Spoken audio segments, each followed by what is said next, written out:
Maintenant, j'aimerais ça peut-être parler au niveau de la dépression. Comment tu interviens avec ce type de clientèle? Y a-tu des conseils vraiment pour les personnes dépressives? Dans le sens que, tu sais, on entend souvent le cliché, mettons, quelqu'un qui est déprimé, le cliché d'une personne qui a un jugement, en fait, de quelqu'un qui est déprimé, tu sais, t'as juste à sortir de chez vous, faites tes affaires. Mhm. Fait que, tu sais, on peut-tu vraiment donner des trucs à cette clientèle-là?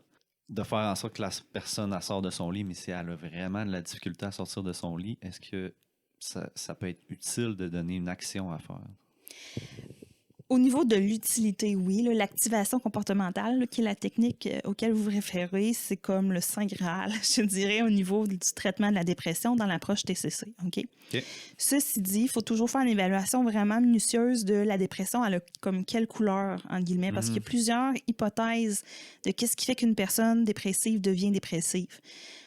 D'un, il y a une part quand même aussi biologique, héréditaire, il faut le nommer. Là. Ouais. Mais au-delà de ça, bon, on va parler comme la question de la triade cognitive, de dire j'ai des pensées à l'effet que moi, l'environnement et le futur, tout est négatif. Est-ce que c'est une question de résignation acquise?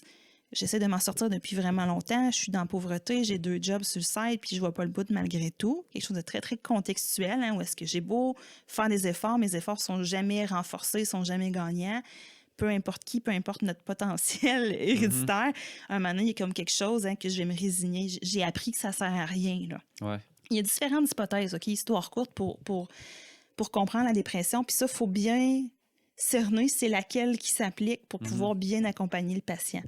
De un. De deux, s'il y avait truc à donner, OK, si, là, toujours dans l'idée de l'activation, de dire, va prendre ta petite marche, t'as juste à faire quelque chose qui te fait du bien, prends un bain, bon, toutes ces choses-là.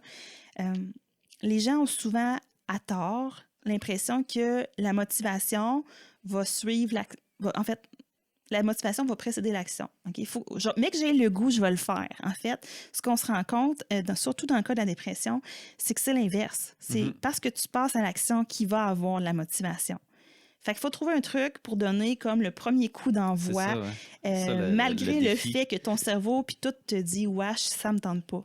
Si tu attends magiquement que la motivation te tombe dessus, vous allez attendre ultra longtemps parce que ça n'arrive pas. C'est peut-être de trouver la chose qui semble la moins difficile pour la personne comme première action, dans le fond. Oui, ça peut être de découper le plus petite action significative possible.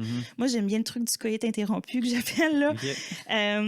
Quel est ce truc? Toujours dans l'idée de vulgariser, bien sûr. Ben oui, ça met des images. Mais c'est vraiment cette idée-là, en fait, qu'on commence à faire quelque chose de très, très petit, très, très facile. Puis une fois, mettons, je sais pas, moi, ça serait d'écrire mon mémoire, d'écrire un travail, accomplir une tâche X. Aussitôt que je suis setée, là, que mes livres sont tous placés, mon ordi est ouvert, puis que là, je suis comme, bon, le bout dur est fait, je suis comme prêt à produire, bien là, quand est interrompu, on arrête. OK. OK? Puis le but de faire ça, c'est d'aller switcher le discours interne.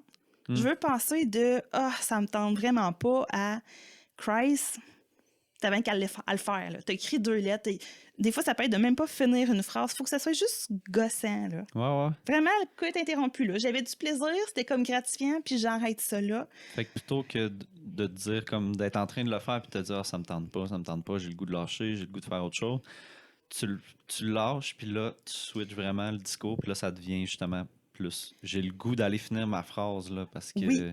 On veut lâcher un moment où c'est comme gratifiant, où c'est, moi, je voudrais dire le fun, où que je suis comme, ah, yes, bon, enfin, j'écris une phrase, un paragraphe, peu importe ce qui est pour moi le plus petit élément possible. Puis là, bing, on arrête. D'habitude, 2-3 fois, puis vraiment, les gens vont faire comme, OK, là, j'ai vraiment le goût de... C'est bon, là, je suis décollé. Ouais, là, c'est beau, là, j'ai juste envie de me mettre en action puis de le faire, là. J'avais jamais entendu l'analogie de 1, là, mais le truc non plus, c'est vraiment bon. C'est bon pour la procrastination aussi. C'est excellent pour la procrastination. Ouais.